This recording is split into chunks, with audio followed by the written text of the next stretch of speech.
Vitória de Ricardo Nunes, reeleito prefeito da capital paulista, e a derrota de Guilherme Boulos, candidato do PSOL. Mais uma vez aqui trazendo a análise para vocês. Não sei se temos os números da cidade de São Paulo para ilustrar a nossa conversa, mas aqui trazendo, Pedro Duran, um pouco do que foi a derrota de Guilherme Boulos e como é que a campanha do candidato do PSOL avaliou os números que saíram das urnas. Pois é, Carol, conversei com alguns interlocutores do candidato do PSOL, o deputado federal Guilherme Boulos, que teve a Marta Suplicy, que voltou ao PT para disputar essa eleição do lado dele como vice na chapa dele, para entender qual foi o efeito, o impacto dessa derrota do Guilherme Boulos. E mais do que isso, a que a campanha de Guilherme Boulos atribuiu a derrota dele? Evidentemente, falamos aqui de todo o mérito do Ricardo Nunes, de conseguir vencer. Agora a gente vai olhar por outro ângulo para entender quais foram os motivos que podem ter ajudado a explicar por que Guilherme Boulos não avançou mais. Temos uma arte que mostra, então, os 6 motivos que podem ter, 6 fatores que podem ter pesado na derrota de Guilherme Boulos, Carol. Primeiro, uma conversão limitada dos votos do presidente Luiz Inácio Lula da Silva. E por que limitada? Na última pesquisa Datafolha, por exemplo, 1 a cada 4 eleitores de Lula de 2022 apareceram declarando voto em Ricardo Nunes. Para além disso, você teve a não adesão da Tabata Amaral na campanha de Guilherme Boulos. Havia um desejo, uma vontade, uma expectativa de que a entrada de Tabata na campanha de Boulos no segundo turno pudesse dar uma roupagem de mais serenidade, de mais segurança, de mais força ampla. Isso não aconteceu. No caso, a Tabata, no primeiro turno, já declara esse apoio a Guilherme Boulos, mas na campanha ela não aparece. E ontem, quando ela foi votar, os jornalistas acompanharam o voto da Tabata Amaral, que falou, olha, hoje é só voto. Eu não vou conversar com a empresa. Indicou até uma padaria, Indicou uma padaria para os jornalistas tomarem café, Exato. Mas não quis falar. Então, essa não adesão da Tabata Amaral, que fez isso, claro, pensando no futuro, nas consequências políticas disso, ela, na avaliação dos interlocutores do Boulos, ela poderia ter ajudado caso a Tabata tivesse. Não mudaria o resultado só isso, mas poderia ser um dos fatores. Eles chamam muito a atenção disso aqui, o efeito Marçal e o debate interditado, porque entenderam que isso causou uma dificuldade de você poder debater as propostas da cidade. E aí tem um detalhe curioso, Carol. O que eles dizem é o seguinte, o Marçal fez o Nunes parecer um sujeito equilibrado. Um bom prefeito, uma boa opção para São Paulo. Avaliação da campanha de Guilherme Boulos. Então, eles não conseguiram explorar, segundo a campanha, os pontos negativos do prefeito de São Paulo, justamente porque o Marçal bagunçou o cenário, interditou o debate e aí complicou a vida de todo mundo no primeiro turno. No segundo turno ficou tarde demais. Aqui tem um fator importante que é o seguinte, conversei com o secretário Marcos Monteiro, que é o secretário de obras, e falei, qual é a conta exata? 8.430 obras na cidade de São Paulo nesta gestão. Isso tem um peso político importantíssimo, porque a obra tem o funcionário que trabalha na obra, tem a esposa dele, tem a prima, tem a tia, tem a irmã, tem o filho, tem o irmão. E quando você espalha essas obras que a campanha do Boulos chama de obrinhas, né, pela periferia, ou seja, obras pequenas, mas que mobilizam a cidade, você acaba também fazendo com que as pessoas identifiquem a gestão presente nesses locais. O continuismo e o conservadorismo foram uma marca dessa eleição. A gente teve os prefeitos que saíram candidatos à reeleição, dos 20, 16 foram reeleitos, ou seja, havia uma tendência ao continuismo, mesmo para aqueles menos conhecidos.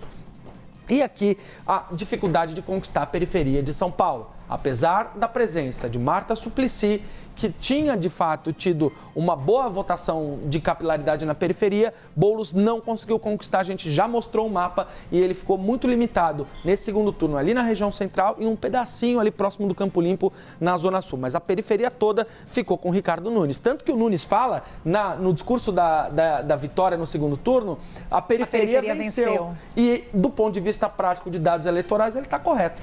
Quando a gente trouxe mais cedo aqui para vocês no Novo Dia o mapa de São Paulo, das zonas eleitorais, o Guilherme Boulos só ganha em 3 zonas eleitorais. De fato, foi um predomínio ali dos votos para o atual prefeito Ricardo Nunes, reeleito. E aí, Pedro Venceslau, você também em contato com os aliados do Guilherme Boulos. Diante dessa lista aqui de obstáculos que ele enfrentou, qual é o saldo que eles trazem com relação à limitação de Guilherme Boulos para conseguir transpor o que foi colocado em seu caminho? Olha, na reta final, os mais realistas na campanha do Guilherme Boulos já sabiam da dificuldade dele virar o jogo aqui em São Paulo. e tinham estabelecido como meta que ele tivesse um resultado melhor do que 2020, que foi um ano em que ele chegou no segundo turno, mas como uma surpresa. Ele foi o candidato disruptivo naquela eleição. Ele estava sozinho, era o PSOL numa chapa pura, a sua candidata a vice era a Luísa Erundina, praticamente não tinha tempo de televisão, uma fração apenas, em comparação a Bruno Covas, e o candidato do PT era Gilmar Tato. Chegou no segundo turno, fez uma campanha que no total custou 3 milhões e 300 mil reais, sendo que agora custou 55 milhões de reais. Fez agora uma campanha com uma estrutura que ele não teve na primeira eleição de 2020, com tempo de televisão, com partidos da coligação, com bastante dinheiro, com a retaguarda do presidente Lula. Acordo que foi costurado em 2022, quando Boulos abriu mão de disputar o governo para apoiar Fernando Haddad, para limpar o terreno na esquerda, a pedido do Lula, com a promessa de que apoiaria Boulos em 2024.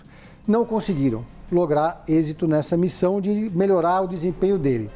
Os petistas agora já estão fazendo autocríticas, né? Já estão sentando no divã, de olho na sucessão do partido, que vai acontecer em 2025, quando termina o mandato de Gleisi Hoffmann.